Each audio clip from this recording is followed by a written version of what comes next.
Hey there, my name's Alex Turner. I'm 26, and I work the night shift as a janitor at Stanford University. It's not the life I pictured for myself, but it's the one I've got. Most nights, I push a mop cart through empty hallways, scrub scuff marks off linoleum floors, and replace burned out bulbs in lecture halls that echo with the ghosts of brilliant minds.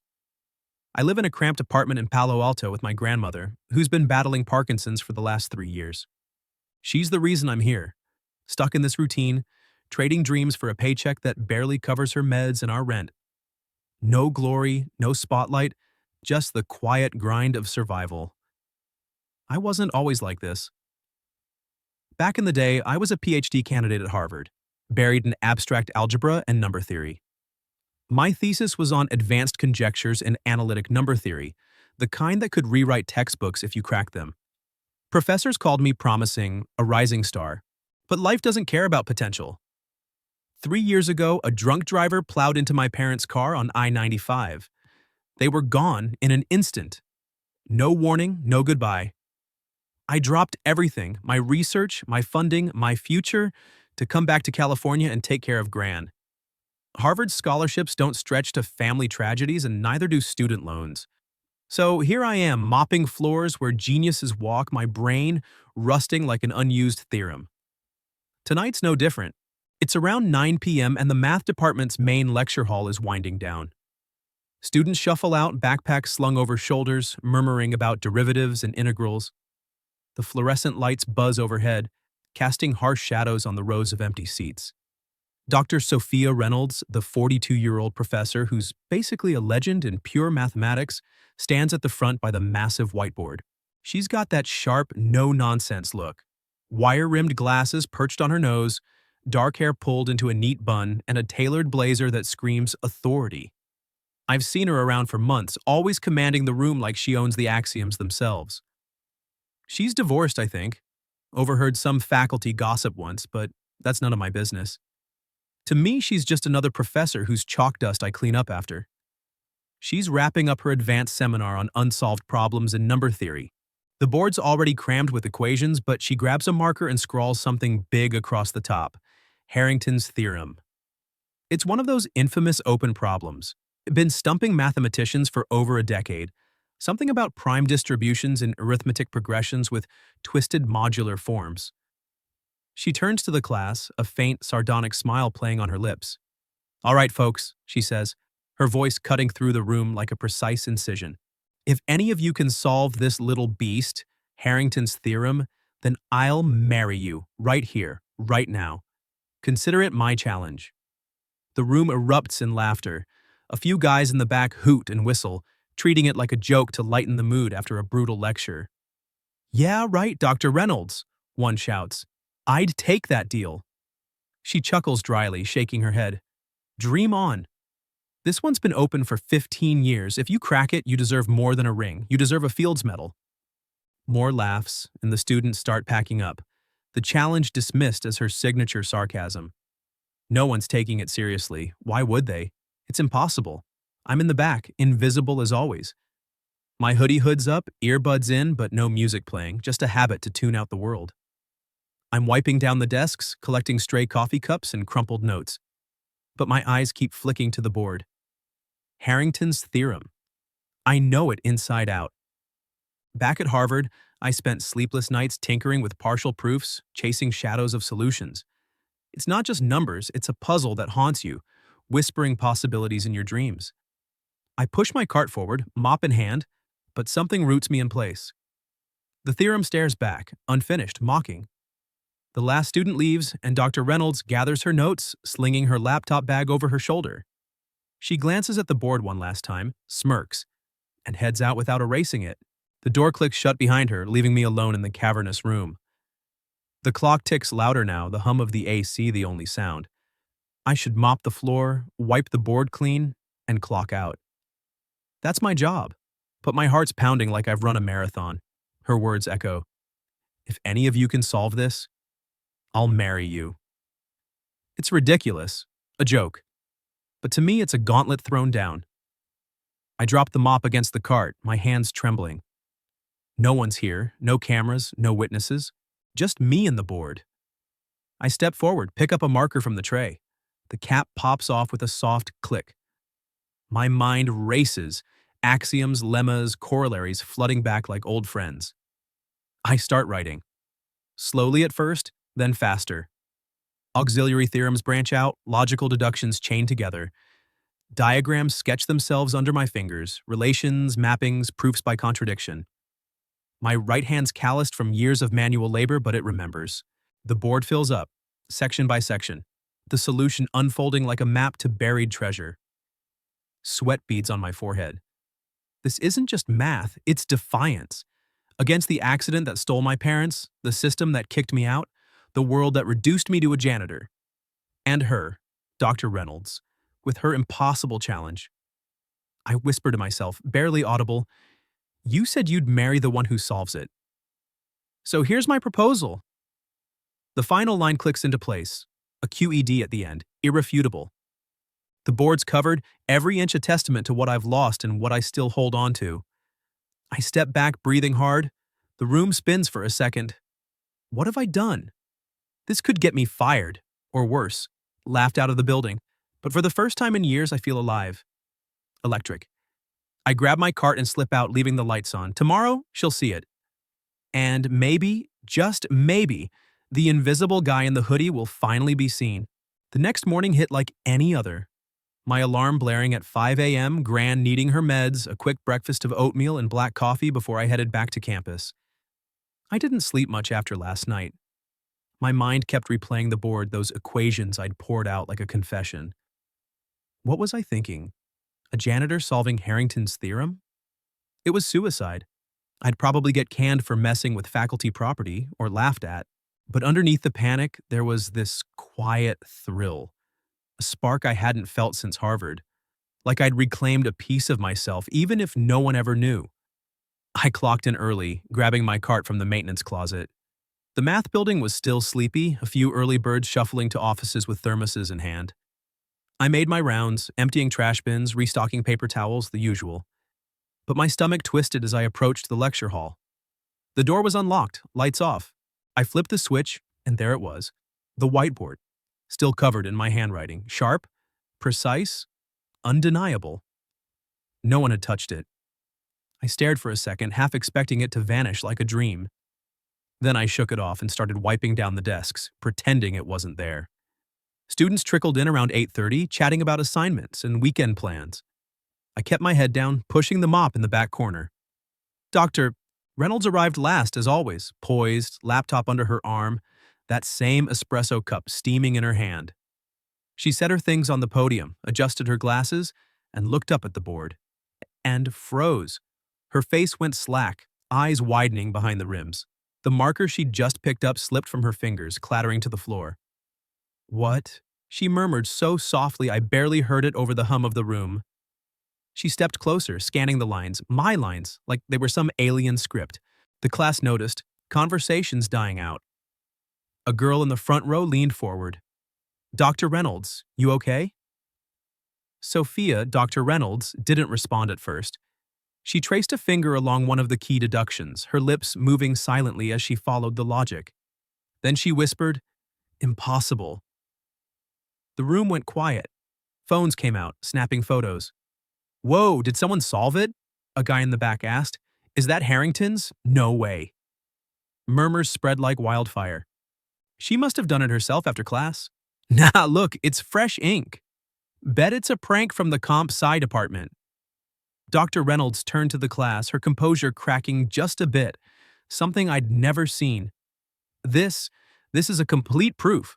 Flawless." Her voice carried a mix of awe and disbelief. "Not a single gap. Who did this?" No one answered. Eyes darted around. A blonde student piped up, "You solved it, right? To show us how." She shook her head slowly. "No, I left it unsolved last night. This wasn't here when I locked up." The buzz grew. "Could be a grad student sneaking in. Or one of us? Anyone stay late? This is nuts. Harrington's has been open forever." I kept mopping, heart slamming against my ribs. Sweat trickled down my back, not from the work. I edged toward the door, pushing my cart, hoping to slip out unnoticed. But just as I reached the threshold, her voice cut through. "You, the janitor, stop!" I froze. The room's attention snapped to me like a spotlight. I turned slowly, gripping the mop handle to steady my hands. Dr. Reynolds was staring right at me, her expression unreadable. Part curiosity, part suspicion. "Did you see anyone here last night, after I left?" The class watched, some smirking like this was absurd.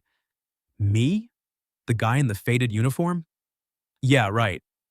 I swallowed hard, my throat dry as sandpaper. For a split second, I considered lying, shrugging it off, saying no. But something in her eyes, that genuine hunger for truth, pulled the words out.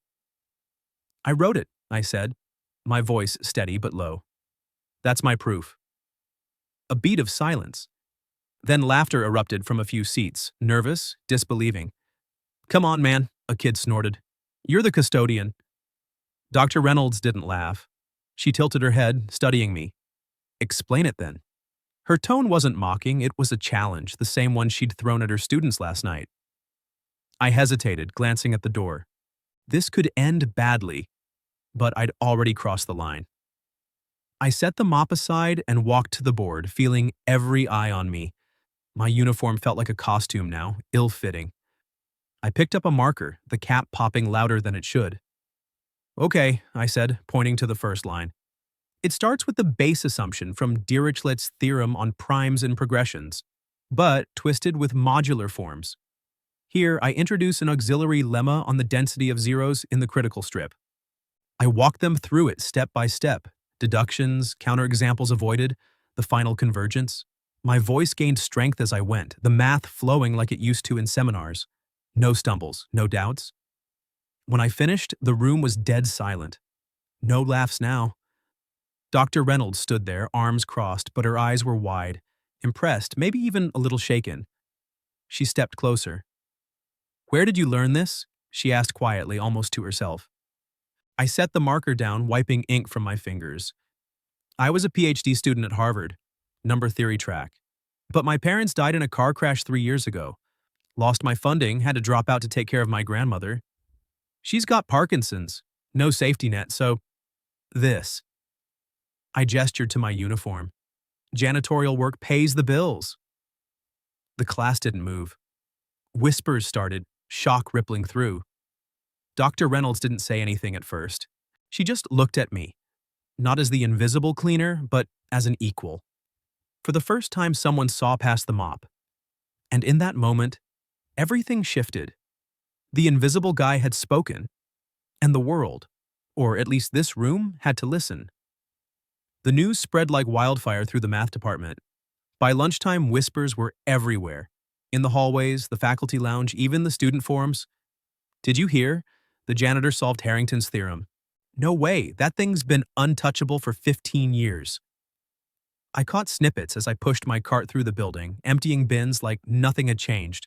But everything had. People who'd never glanced at me twice were now staring, some with curiosity, others with outright skepticism. "He must have copied it from somewhere," I overheard one grad student say to another. "A custodian? Come on, that's got to be a hoax." It didn't take long for the mockery to kick in. Online threads popped up. Dr. Reynolds gets upstaged by the mop guy, talk about a plot twist. Some were outright cruel. Professor lets the help steal the spotlight? Must be desperate for attention. I tried to ignore it, focusing on my rounds, scrubbing sinks, restocking supplies, but it stung. I'd exposed myself, and now I was a punchline. Gran noticed when I got home that evening, her frail hands stirring soup on the stove. "You look like you've seen a ghost, Alex. Everything okay at work?" I forced a smile. "Just a long day, Gran." No way I'd burden her with this. The pressure built fast. The next day, as I wiped down a lab bench, a couple of undergrads cornered me in the corridor. "Hey, mop dude," one said, smirking. "You solved that theorem to hit on Dr. Reynolds, trying to score a sugar mama?" His buddy laughed, high-fiving him. I clenched my jaw, kept walking. "Just doing my job," I muttered. But inside, it burned. They didn't know about Harvard, the nights I'd spent poring over texts, the dreams I'd buried. To them, I was just the guy with the bucket. Faculty weren't much better. I overheard two professors in the break room. Reynolds is vouching for him. Sounds fishy. Maybe she's got a soft spot for the underdog or something more. Laughter followed. It twisted my gut. And then there were my coworkers in maintenance, guys I'd shared coffee breaks with for months. One clapped me on the back during shift change. Heard you're some genius now, Turner. Why you still scrubbing toilets? Use that brain to get a real job. It wasn't malice, but it hurt. They saw me as a traitor, or worse, a joke who'd forgotten his place. Dr. Reynolds bore the brunt of it, too. I learned later that day from a leaked email thread someone forwarded anonymously, campus gossip moves fast, that she'd been grilled in a department meeting. The head of the math faculty, an old-timer named Dr. Harlan, had cornered her. Sophia, this relationship with the janitor? It's blurring professional lines. You're defending him because of the math, or is there more? Others chimed in. If he's so brilliant, why's he mopping floors?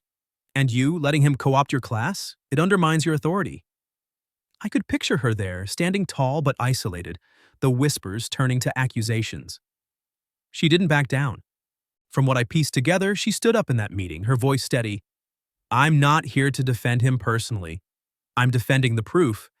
It's correct, innovative, and deserving of recognition. And frankly, I'm fascinated, not just by the solution, but by the humility and intellect behind it. If that makes you uncomfortable, that's on you, not the math. The room reportedly went silent. It was the first time she'd publicly stood up for me, and it sent ripples. Colleagues started giving her side-eye in the halls, questioning her judgment. She's risking her tenure for a custodian? One email read. This could blow up. We weren't involved, not romantically anyway. No dates, no hand-holding in the shadows. But something had shifted. That evening, after I finished cleaning her lecture hall, I found a steaming mug of tea on the podium. Earl Grey, my favorite, from the one time I'd mentioned it in passing during a quick chat about caffeine habits. No note, just the mug. I sipped it slowly, the warmth seeping into my bones. It was her quiet way of saying thanks, or maybe more. From there, it started small. An email popped into my inbox that night. Mr. Turner, impressive work on Harrington's. Care to discuss the modular form twist? Best, S. Reynolds. I stared at the screen for 10 minutes before replying. We traded messages late into the night, her dissecting my auxiliary lemmas, me pointing out parallels to her own papers on elliptic curves. No flirtation, just pure math. It was exhilarating, like dusting off an old instrument and playing a symphony. For the first time since Harvard, I felt seen, not as the janitor, but as the mathematician I'd once been. But the rumors grew. Students speculated, they're totally hooking up, that's why she backs him. Faculty emails hinted at ethics violations. This mentorship crosses boundaries. Even Gran, bless her, picked up on the tension when I came home exhausted. People talking about you at work? She'd ask, her voice weak but knowing. I downplayed it. Just campus drama. But it weighed on me. The divide between who I was and who they saw. In the midst of the noise, those emails became our sanctuary. We'd share insights on new conjectures, debate proofs from recent journals. One night, she opened up. Your approach reminded me why I fell in love with math. Raw, unpretentious discovery. I replied, yours taught me it's okay to reclaim what's lost. No romance, but a connection. Two lonely souls finding solace in shared intellect. Amid the growing pressure, it was our quiet rebellion, a bridge across the chasm of class and expectation. After the emails became our routine, things escalated in ways I hadn't anticipated. One afternoon, about a month after the proof went viral on campus, Dr. Reynolds, Sophia, though I still called her Dr. Reynolds out of habit, knocked on the door of the maintenance office. I was restocking supplies, my hands greasy from fixing a leaky faucet in the undergrad lounge. She stood there in her usual blazer and slacks, looking out of place amid the mops and buckets, but her expression was determined. Alex, she said, glancing around to make sure we were alone. We need to talk. I wiped my hands on a rag and nodded, leading her to a quiet corner by the lockers. What's up? I asked, trying to sound casual, though my pulse quickened. She pulled out a folded letter from her bag. an invitation to the Pacific Northwest Mathematics Conference in Seattle. They want me to present on Harrington's theorem, she explained. The main session, it's a big deal, keynote level. I congratulated her, but she held up a hand. I want you there, as co-author, standing beside me on that stage. The words hit like a theorem I couldn't prove. Me? Up there with her, in front of hundreds of academics? No, I said, shaking my head. That's your spotlight. Put your name on it. I'm just the guy who scribbled it late at night. She crossed her arms, her eyes narrowing. Why? Are you scared? Or do you think you're not worthy? It was a direct hit. I leaned against the locker, sighing. Both, maybe. Look at me. I'm in a jumpsuit, Dr. Reynolds. If I stand up there, they won't see the math. They'll see the janitor crashing the party. The age gap, the class divide. It'll overshadow everything. She stepped closer, her voice softening but firm. Alex, that proof isn't just numbers, it's you. Your resilience, your hidden brilliance. You've taught me more in these emails than years of conferences. Math isn't about titles, it's about truth. And this truth came from you. I looked away, conflicted. Part of me wanted it. The validation, the chance to step out of the shadows, but the risks? Losing my job, more ridicule, dragging her reputation down with me? I'll think about it, I said finally. She nodded, leaving the invitation with me. Don't wait too long. The conference is in 2 weeks. Those days blurred into a haze of doubt and excitement. Gran noticed my distraction during dinner one night. You're pacing like a caged tiger, boy, she said, her voice shaky from the tremors. I told her everything, the proof, the emails, the offer. Her eyes lit up, the first real spark I'd seen in months. Go, Alex. You've hidden long enough. Your parents would have wanted this.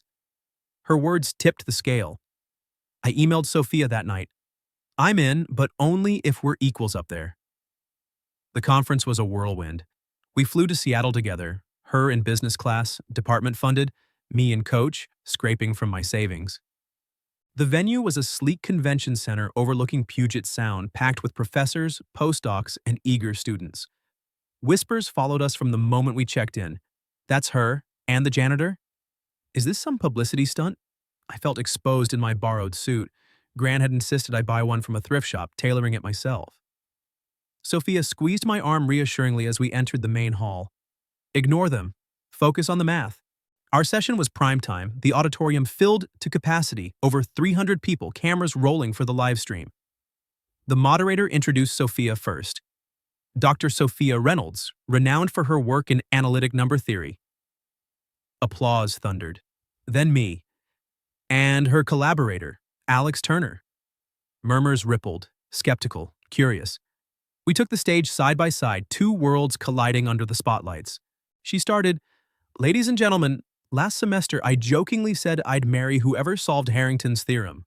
Well, today I'm not joking anymore. The room hushed, gasps echoed. She handed me the mic. My hands shook as I clicked through the slides, our slides, co-authored. The key insight, I began, voice steadying as I dove in, lies in a novel auxiliary lemma bridging Dirichlet's theorem with twisted modular forms. Here's the breakdown. I walked them through it, step by meticulous step, deductions, visualizations, the final closure. No fluff, just pure logic. Sophia interjected seamlessly, expanding on implications, our rhythm like a well-rehearsed duet. By the end, the skepticism melted. Questions flew. Brilliant. How did you handle the zero density estimate? This opens doors to Riemann zeta variance. Applause erupted, standing ovations from the front rows. Backstage, the buzz was electric. Colleagues swarmed Sophia. Groundbreaking! But eyes lingered on me, some impressed, others wary. That night, headlines exploded. Janitor shakes up math world with proof. Stanford custodian co-solves decade-old theorem. Social media lit up. Interviews, requests, think pieces on class barriers in academia. From mop to math genius, one tabloid screamed. It was overwhelming. My phone buzzed nonstop, Gran calling, tearfully proud. But the real moment came later, after the crowds thinned. We sat on a bench outside the center, the sounds waves lapping under a starry sky. Sophia turned to me, her guard down for the first time. Alex, I meant what I said on stage. That joke about marriage. It wasn't just rhetoric. If you want this, us, I'm yours. No regrets, no fear of what they say. Her voice cracked slightly, vulnerability peeking through her armor. I looked at her, this woman who'd seen me when no one else did. I don't need a ring to prove anything, I said, taking her hand. I just need this. Tea in the mornings, debates over proofs, someone who gets the fire inside. If you're dreaming with me, I'm staying. We didn't kiss, not then. Instead, we shook hands, firm and lingering, two disparate lives sealing a pact. In that grip was everything. Respect, equality, a bridge across the gaps. The world would talk, but we'd already solved the hardest equation, us. A year later, the buzz had faded into the background hum of campus life at Stanford. The math building's hallways still echoed with lectures and debates, but the whispers about the janitor who cracked Harrington's had dulled to occasional murmurs from new freshmen. Headlines had moved on. Math breakthroughs don't hold the spotlight long in a world obsessed with scandals and startups. I'd glance at old articles sometimes, archived on my laptop, and feel a distant echo of that Seattle high. But mostly I focused on the now. I wasn't pushing a mop anymore. The department had offered me a lecturing position after the conference. Entry level, sure, but with a path to tenure track if I played my cards right. My office was a modest corner room overlooking the quad, stacked with books and a whiteboard that saw more use than dust. Students filled my intro to number theory classes, some out of curiosity about my story, others for the credits. I'd catch them staring during office hours like they expected me to pull out a mop mid-explanation. "Mr. Turner," one asked once, "is it true you solved Harrington's while cleaning?" I'd smile and redirect. Focus on the primes, not the backstory. It kept things professional, but inside, it reminded me how far I'd come, from invisible to instructor. Sophia had stepped back too. She'd resigned as department chair 6 months after Seattle, citing a desire for more research time. Whispers called it a graceful exit amid the ethics chatter, but I knew the truth. The scrutiny had worn her down, the constant questions about that janitor collaboration. Now she consulted on grants and published sporadically, her name still carrying weight in journals. We'd co-authored 2 papers since, one on extensions of Harrington's, another on modular form applications. Critics called them solid, peers called them revolutionary, but for us they were just conversations turned formal. We lived quietly in a wooden cottage on the outskirts of Palo Alto, tucked among redwoods and hiking trails. It wasn't a mansion, just 2 bedrooms, a sunny kitchen, and a garden where she planted tomatoes and herbs. No wedding rings, no public announcements. We'd decided early on, no need for labels or ceremonies. The world had judged us enough. Our bond didn't require validation. Gran had moved in with us after her condition stabilized. Her room overlooked the yard where she'd sit with a book, watching birds. "You two are like an equation that balances itself," she'd say with a weak smile. It warmed me, knowing she approved. Mornings were our ritual. I'd wake first, boiling water in the old clay kettle she'd brought from a conference in Japan.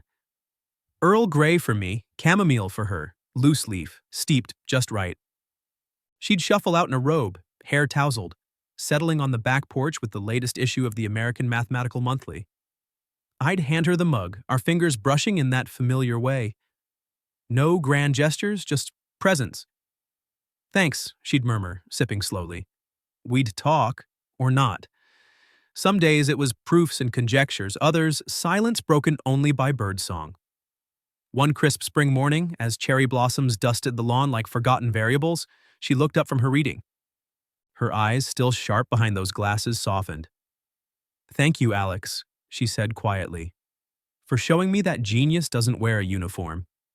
And love, it doesn't need a certificate." I set my mug down, reaching for her hand. Her skin was warm, steady. "And you showed me it's okay to solve for myself again," I replied. "We were both buried under expectations, yours in titles, mine in survival. But we found the variable that mattered, each other." She squeezed back, a small laugh escaping. "Ever the mathematician." We sat like that, hands linked, watching the sun climb.